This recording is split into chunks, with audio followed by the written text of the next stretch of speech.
علیکم ورحمۃ اللہ وبرکاتہ۔ معزز ناظرین، افضل البشر بعد الانبیاء بالتحقیق خلیفہ بلا فصل حضرت ابو بکر صدیق رضی اللہ تعالی عنہ امت کے فرد اول اور سب سے پہلے ایمان لانے والے اور تمام صحابہ کے سرخیل ہیں۔ آئیے آپ کی سیرت کے بعض گوشوں پر گفتگو کرتے ہیں۔ آج کے ہمارے میزبان کے مہمان حضرت علامہ قاری محمد حسن قادری صاحب کے صاحبزادے محمد احمد حسن کے ساتھ گفتگو کرتے ہیں۔ السلام علیکم ورحمۃ اللہ وبرکاتہ۔ وعلیکم السلام ورحمۃ اللہ وبرکاتہ۔ حضور کیا حال ہے آپ کا؟ الحمدللہ، آپ کیسے ہیں قاری مان اللہ بھائی؟ الحمدللہ۔ حضور، آپ کے ساتھ ہم گفتگو کرنا چاہتے ہیں کہ حضرت ابو بکر صدیق رضی اللہ تعالی عنہ کی سیرت مبارکہ پر۔ آپ کی خدمت میں ایک سوال ہے کہ حضرت ابو بکر صدیق رضی اللہ تعالی عنہ کا پورا نام کیا تھا؟ بسم اللہ الرحمن الرحیم، والصلاة والسلام علی رسولہ الکریم۔ محترم جناب قاری محمد امان اللہ صاحب، سب سے پہلے تو میں آپ کا شکر گزار ہوں کہ آپ نے اتنے اچھے موضوع کے لیے اس نچیز کا انتخاب کیا۔ حضرت سیدنا ابو بکر صدیق رضی اللہ تعالی عنہ کا اسلام لانے سے پہلے نام عبد الکعبہ تھا۔ نبی پاک صلی اللہ علیہ وسلم نے آپ کا نام تبدیل فرما کر عبداللہ رکھا۔ آپ کے والد گرامی کی کنیت ابو قحافہ ہے اور ان کا نام نامی عثمان ہے۔ گویا کہ آپ کا پورا نام عبداللہ بن عثمان ہوا۔ کنیت ابو بکر، صدیق اور عتیق آپ کے مقدس القابات ہیں۔ ماشاءاللہ، آپ نے بہت پیاری رہنمائی فرمائی آپ کو، اور آپ یہ بھی فرمائیں کہ آپ کے قبول اسلام کا واقعہ بیان کریں۔ یہ بہت دلچسپ سوال ہے آپ کا۔ حضرت سیدنا صدیق اکبر رضی اللہ تعالیٰ عنہ وہ سب سے پہلے فرد فرید ہیں جنہوں نے نبی اکرم نور مجسم صلی اللہ علیہ وآلہ وسلم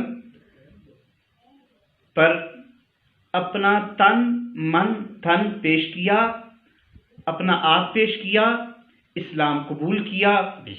سب سے پہلے آپ نے ہی نبی پاک صلی اللہ علیہ وسلم کی بارگاہ میں صدقہ پیش کیا اور آپ کا صدقہ قبول کیا گیا۔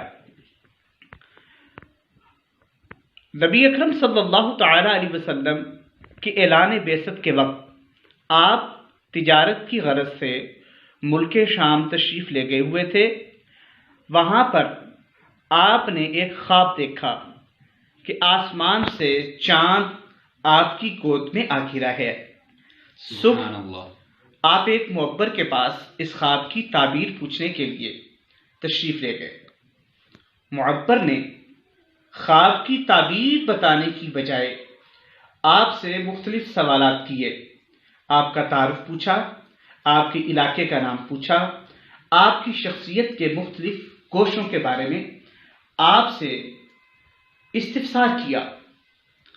تو یہ ایک حیران کن معاملہ تھا کہ بجائے خواب کی تعبیر بتانے کے نام، فردیت اور دیگر سوالات کیے جائیں، لیکن معبر نے اس کی وضاحت کی کہ اے خواب سنانے والے، یہ نہ خواب عام ہے اور نہ خواب دیکھنے والا کوئی عام انسان ہے، بلکہ جس شخص نے یہ خواب دیکھا ہے، اگر واقعی آپ وہ ہیں تو آپ کو مبارک ہو کہ آخری نبی حضرت محمد مصطفیٰ صلی اللہ علیہ وآلہ وسلم اس دنیا میں تشریف لا چکے ہیں، اعلان نبوت فرما چکے ہیں۔ آپ سب سے پہلے ان کا کلمہ پڑھیں گے، ان کو قبول کریں گے اور ان کے جانے کے بعد سب سے پہلے خلیفہ ہوں گے۔ سبحان اللہ۔ آپ رضی اللہ تعالی عنہ کا کوئی بچپن کا واقعہ سنا دیں۔ جی، حضرت صدیق اکبر رضی اللہ تعالی عنہ نے خود بھی اپنے بچپن کا ایک واقعہ بیان کیا۔ پیارے آقا صلی اللہ تعالی علیہ وسلم سے عرض کرنے لگے کہ جب میں بالکل 7 برس کے قریب کی عمر کا تھا تو میری والدہ محترمہ کو ابا جان نے یہ کہا کہ میرا بیٹا بڑا ہوتا جا رہا ہے، اس کو تیار کیجئے، غسل کروائیے، نئے کپڑے پہنائیے، میں معبد میں لے کر جانا چاہتا ہوں۔ چنانچہ آپ کی والدہ نے آپ کو غسل دے کر، خوشبو لگا کر، آراستہ و پیراستہ کر کے اپنے باپ کے سپرد کیا۔ ننھی سی انگلی باپ کے ہاتھ کے ساتھ لگائے آپ خرام ناز کرتے ہوئے اس وقت کے معبد کی طرف گئے۔ جب وہاں پہنچے تو باپ نے تعارف کروایا کہ ہی آلہتکم، اے صدیق اکبر رضی اللہ تعالی عنہ، یعنی انہوں نے نام بولا ہوگا کہ یہ ہمارے خدا ہیں، فاسجد لہا، آپ انہیں سجدہ کیجئے، ان کی عبادت کیجئے، ان کی پرستش کیجئے۔ آپ نے ان کی پرستش نہیں کی، چونکہ اللہ نے اپنے محبوب صلی اللہ علیہ وسلم کے لیے جس رفیق کا انتخاب کیا تھا اس کو بھی مناکیر سے دور رکھا، بت پرستی سے دور رکھا، کفر و شرک سے دور رکھا۔ آپ نے یہ فرمایا کہ ابا جان اگر اجازت ہو تو میں ان سے کوئی سوال و جواب کر سکتا ہوں۔ باپ نے اجازت دی تو آپ نے ان بتوں سے کہا کہ انی جائع فاطعمنی، مجھے بھوک لگی ہے، مجھے کھلاؤ پلاؤ۔ اب وہ بت تھے، نہ بول سکتے نہ حرکت کر سکتے تھے۔ تو آپ نے دوسرا سوال کیا کہ انی عار فاکسونی، میرے کپڑے پہلے والے پھٹ گئے ہیں، وہ سیدھا ہو گئے، مجھے نئے کپڑے پہناؤ۔ بت پھر خاموش رہا۔ آپ نے پھر تیسرا سوال یہ کیا کہ میں تمہاری طرف پتھر پھینکنے لگا ہوں، اپنے آپ کو اس سے بچا کے دکھاؤ۔ یعنی آپ یہ فلسفی بیان کرنا چاہ رہے تھے کہ خدا وہ ہے جو نفع اور نقصان کا مالک ہوتا ہے، جو نہ نفع دے سکے، نہ نقصان پہنچا سکے، نہ اپنے آپ کو بچا سکے، پھر اسے کیسے خدا مانا جا سکتا ہے؟ تو یہ آپ کا ایک خاموش سا میسج تھا جو کہ عملی میسج تھا۔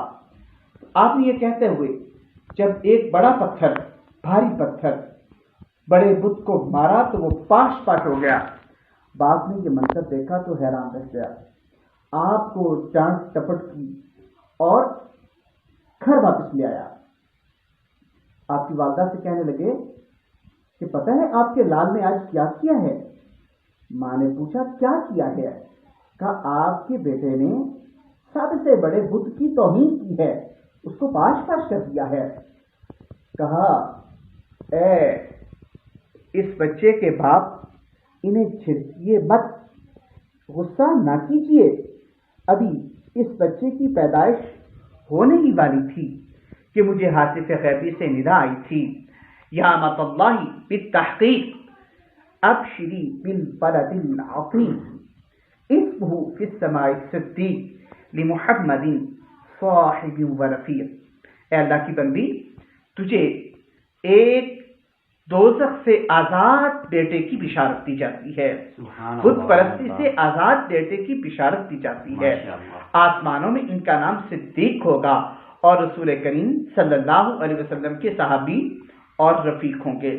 اور محترم قاری امان اللہ صاحب، میں یہ بھی عرض کروں کہ آپ کی صحابیت منصوص ہے، یعنی اور کسی کی صحابیت کا کوئی انکار کرے تو وہ قرآن پاک کی آیت کا انکار نہ ہوگا، لیکن صدیق اکبر رضی اللہ تعالی عنہ کی صحابیت کو قرآن پاک میں بیان کیا گیا ہے، جس طرح کہ 10ویں سپارہ میں ہے، اللہ رب العزت نے ارشاد فرمایا ثانی اثنین اذ ہما فی الغار اذ یقول لصاحبہ لا تحزن ان اللہ معنا۔ آپ کی صحابیت کا منکر قرآن پاک کی آیات کا بھی منکر ہے۔ ماشاءاللہ آپ نے حضور بہت رہنمائی فرمائی، آپ کے ہم شکر گزار ہیں۔ اور ایک اور سوال میں پوچھنا چاہوں گا کہ حضور آپ رضی اللہ تعالی عنہ کی اولیات بیان فرمائیں۔ حضرت سیدنا صدیق اکبر رضی اللہ تعالی عنہ بے شمار ایسے آپ کے کام ہیں جو آپ کو دیگر ساری امت کے افراد سے ممتاز کرتے ہیں۔ مثال کے طور پر آپ سب سے پہلے مردوں میں اسلام قبول کرنے والے ہیں، سب سے پہلے صدقہ دینے والے ہیں، رسول اللہ صلی اللہ علیہ وسلم پر اپنی جان قربان کرنے والے ہیں۔ آپ صلی اللہ علیہ وسلم کو سب سے زیادہ حضرت صدیق اکبر رضی اللہ تعالی عنہ کا ساتھ نصیب ہوا۔ غار ثور میں آپ کے ساتھ جانے والے ہیں، ہجرت میں آپ کے ساتھ رہنے والے ہیں، ہر مقام کے آپ کے ساتھی ہیں۔ اور صحابہ کرام میں بھی یہ بات معروف تھی کہ جو الفاظ حضرت ابو بکر صدیق رضی اللہ تعالی عنہ کے بارے میں کہے جاتے وہی نبی اکرم صلی اللہ علیہ وسلم کے بارے میں۔ مثال کے طور پر حضرت ورقہ بن نوفل کے پاس لے جانے سے پہلے جب پیارے آقا صلی اللہ علیہ وسلم غار حرا سے واپس تشریف لائے اور زملونی کی ندا دے رہے تھے تو حضرت سیدہ خدیجہ کبریٰ رضی اللہ تعالی عنہا نے آپ کے بارے میں ارشاد فرمایا تھا، اللہ کی عزت کی قسم، واللہ ما یخزیک اللہ ابدا، اللہ آپ کو کبھی رسوا نہیں کرے گا۔ کیوں کہ انکا لتصل الرحم، آپ صلہ رحمی فرمانے والے ہیں، رشتہ داروں کے ساتھ نیک سلوک کرنے والے ہیں، وتحمل الکلہ، لوگوں کا بوجھ اٹھانے والے ہیں، وتکسب المعدوم، اور جس کے پاس کچھ نہ ہو اس کو عطا فرمانے والے ہیں، وتقری الضیف، اور مہمانداری کرنے والے ہیں، وتعین علی نوائب الحق، اور قدرتی آفات پر لوگوں کی مدد کرنے والے ہیں۔ تو ابن دغنہ نے بھی نبی اکرم صلی اللہ علیہ وآلہ وسلم کے اس عظیم صحابی اور ساتھی کے بارے میں بعینی ہی یہی الفاظ بولے جب آپ کو مکہ مکرمہ سے جانے پر مجبور کیا گیا، قرآن پاک پڑھنے کی پاداش میں، نماز پڑھنے کی پاداش میں۔ مشرکین عرب کہتے کہ اگر آپ مکہ معظمہ میں رہیں گے، قرآن پاک پڑھیں گے تو ہماری تو ساری عورتیں مسلمان ہو جائیں گی۔ تو اس موقع پر ابن دغنہ نے بھی بالکل یہی الفاظ حضرت صدیق اکبر رضی اللہ تعالی عنہ کے بارے میں ارشاد فرمائے تھے۔ ماشاءاللہ، بے شک حضور یہ بھی ارشاد فرما دے کہ آپ رضی اللہ تعالی عنہ کا وصال کب اور کیسے ہوا؟ پیارے آقا صلی اللہ علیہ وسلم کی عمر مبارک 63 برس تھی، اور حضرت سیدنا صدیق اکبر رضی اللہ تعالیٰ عنہ نبی پاک صلی اللہ علیہ وسلم سے تقریباً 2 سال عمر میں چھوٹے تھے۔ آپ صلی اللہ علیہ وسلم کے وصال کے بعد آپ علیل رہنے لگے۔ ایک مرتبہ آپ کا یورین ٹیسٹ کیا گیا، یعنی آپ کا قارورہ لیا گیا، تو اس وقت کے معالجین اور حاذق اطباء نے آپ کا یہ علاج منتخب کیا کہ یہ جس شخصیت کا قارورہ ہے ان کا علاج یہ ہے کہ اپنے محبوب سے انتہائی محبت کرتے ہیں، جن سے محبت کرتے ہیں ان کے ساتھ انہیں ملا دیا جائے۔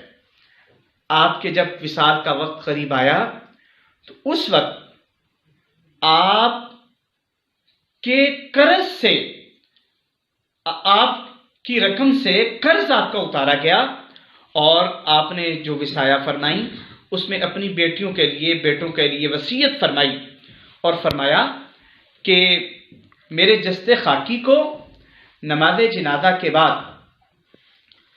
رسول اللہ صلی اللہ علیہ وسلم کے مواجہ شریف کے پاس رکھ دینا، اور یہ کہنا کہ آپ کا غلام اجازت چاہتا ہے، اجازت مل جائے تو وہاں دفن کر دینا، ورنہ بقیع غرقد کے قبرستان میں دفن کر دینا۔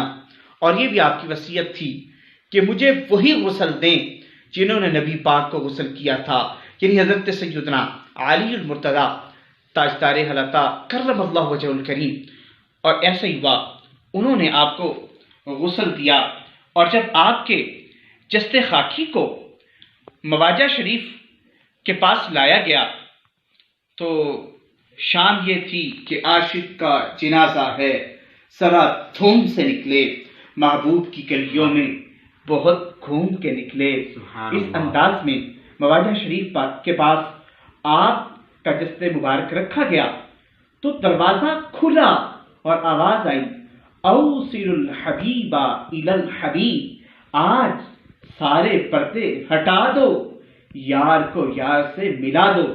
اور اس طرح آپ کو رسول اللہ صلی اللہ علیہ وسلم کے پہلو میں دفن کیا گیا۔ کسی نے کیا خوب کہا ہے، شان صدیق فاروق دا کی تساں، کیتا اللہ نے جنہ دا اچا نشان، سبز گنبد دے اندر جو بچنی سی تھاں، میرے آقا دے یاراں دے کم آ گئی۔ سبحان اللہ۔ حضور آپ رضی اللہ تعالی عنہ کا غار والا واقعہ بیان فرمائیں۔ اللہ رب العزت نے آپ کے بارے میں ارشاد فرمایا، ثانی اثنین اذ ہما فی الغار اذ یقول لصاحبہ لا تحزن ان اللہ معنا، دونوں میں سے دوسرے جب غار میں تھے تو رسول اللہ صلی اللہ علیہ وسلم اپنے صاحب سے یہ فرما رہے تھے، لا تحزن، غم نہ کیجیے، بے شک اللہ ہمارے ساتھ ہے۔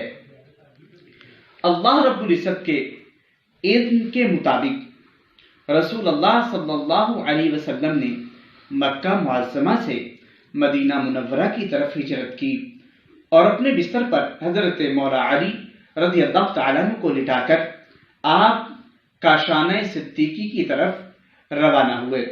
سیدنا صدیق اکبر رضی اللہ تعالی عنہ آپ کے انتظار میں دروازہ کھول کر وہاں تشریف فرما تھے۔ پیارے آقا صلی اللہ علیہ وسلم کے لیے سواری کا بندوبست بھی کیا ہوا تھا۔ حضرت سیدہ اسما بنت ابی بکر رضی اللہ تعالی عنہا اپنے باپ کو دلاسا دے رہی تھیں، جو کہہ رہے تھے کہ سارا مالیہ حضرت ابو بکر لے کے چلے گئے ہیں۔ تو انہوں نے اپنی پوٹلی میں چند کنکر ڈالے اور نابینا باپ کو پکڑاتے ہوئے کہا، ابا جی سارا مال تو یہاں چھوڑ کے گئے ہیں، کب وہ لے کر گئے ہیں؟ اور نبی پاک صلی اللہ علیہ وسلم کے ساتھ آپ روانہ ہوئے۔ جس طرح پیارے آقا صلی اللہ علیہ وسلم کے سر کی قیمت 100 اونٹ مقرر کی گئی، کفار قریش کی طرف سے آپ کے سر کی بھی یہ قیمت لگائی گئی۔ آپ کو اپنے حوالے سے تو کوئی معاملہ نہ تھا، لیکن نبی پاک صلی اللہ علیہ وسلم کے حوالے سے یہ معاملہ تھا کہ کوئی آپ کو غضب نہ پہنچائے۔ غار ثور کے اوپر تنے تنہا پہنچنا مشکل ہے، لیکن آپ اپنے کندھوں پر سوار کر کے پیارے آقا صلی اللہ علیہ وآلہ وسلم کو غار کے تھانے تک لے گئے۔ وہاں پر پہلے اندر خود داخل ہوئے، غار کے سوراخ اپنے امامے کے کپڑے سے بند کیے، ایک ایک کر کے جب وہ بند ہو گئے، ایک سوراخ باقی رہ گیا، اس پر اپنی ایڑی رکھ کر رسول اللہ صلی اللہ علیہ وسلم کو اندر تشریف لانے کی دعوت دی۔ پیارے آقا صلی اللہ تعالی علیہ وآلہ وسلم تشریف لائے، چونکہ تھکاوٹ تھی، آپ کی گود میں سر رکھ کے آرام فرما ہو گئے۔ اسی دوران غار میں ایک سانپ بھی رسول اللہ صلی اللہ علیہ وسلم کی زیارت کے لیے بے قرار تھا، لیکن اس نے جب دیکھا کہ ایڑی حضرت صدیق اکبر کی آگے زیارت میں رکاوٹ ہے تو اس نے اس پر بوسہ لینا شروع کر دیا۔ زہر کی شدت آپ کی آنکھوں میں آنسو بن کر نیچے گرنے لگی تو پیارے آقا صلی اللہ علیہ وسلم نے چشمان مقدس کھولی، معاملہ پوچھا تو آپ نے عرض کیا۔ پیارے آقا صلی اللہ تعالی علیہ وسلم نے ایڑی ہٹانے کا کہا، لعاب دہن شریف لگایا، لعاب دہن لگانے کی دیر تھی، درد بھی ختم ہو گئی اور آپ حشاش بشاش ہو گئے۔ سبحان اللہ۔ کفار قریش ڈھونڈتے ڈھونڈتے غار تک پہنچ چکے تھے اور غار میں اللہ کی مخلوق نے اس انداز سے آپ کی خدمت کی کہ مکڑی نے عرض کی، یا رسول اللہ صلی اللہ علیہ وسلم اگر موقع ملا ہے تو غار کے باہر میں اپنا جالا نہ بھونتوں۔ کبوتری نے کہا کہ میں انڈے نہ دے دوں۔ وہ سوچنے لگے کہ جالا بنا ہوا ہے، کبوتری نے انڈے دیے ہوئے ہیں، پتہ نہیں کتنا عرصہ ہو گیا اس غار کو بند ہوئے، تو یہاں کوئی انسان کیسے ہو سکتا ہے؟ رسول اللہ ان کو نظر نہیں آ رہے تھے، لیکن انہیں کیا خبر تھی، جان ہیں، جان کیا نظر آئے، کیوں ادب گرتے غار پھرتے ہیں۔ ادھر پیارے آقا صلی اللہ تعالی علیہ وسلم اور صدیق اکبر رضی اللہ تعالیٰ عنہ دیکھ رہے تھے کہ اگر وہ اپنے قدموں کی طرف دیکھ لیتے ہیں تو نبی پاک صلی اللہ علیہ وسلم کو دیکھ لیں گے۔ تو صدیق اکبر رضی اللہ تعالیٰ عنہ نے یہی بارگاہ رسالت میں عرض کیا، تو آپ نے فرمایا لا تحزن، آپ میرا غم نہ کیجیے، ان اللہ معنا، اللہ ہمارے ساتھ ہے۔ جب ساتھ بچانے والا ہے تو گرانے والے کیا گرا سکتے ہیں؟ اس انداز سے آپ نے غار میں رسول اللہ کی خدمت کی، اور کہنے والے کہتے ہیں کہ جب آپ 3 دن کے بعد اس خاص منزل سے گزر کر باہر آئے تو لوگوں میں یہ پہچان مشکل تھی کہ ابو بکر صدیق کون ہیں اور سرور عالم کون ہیں۔ سبحان اللہ۔ آپ پیارے آقا صلی اللہ تعالی علیہ وسلم کے سر اقدس پر، سر مبارک پر چادر تانتے تاکہ پتہ چلے کہ وہ آقا ہیں، میں ان کا غلام۔ سبحان اللہ۔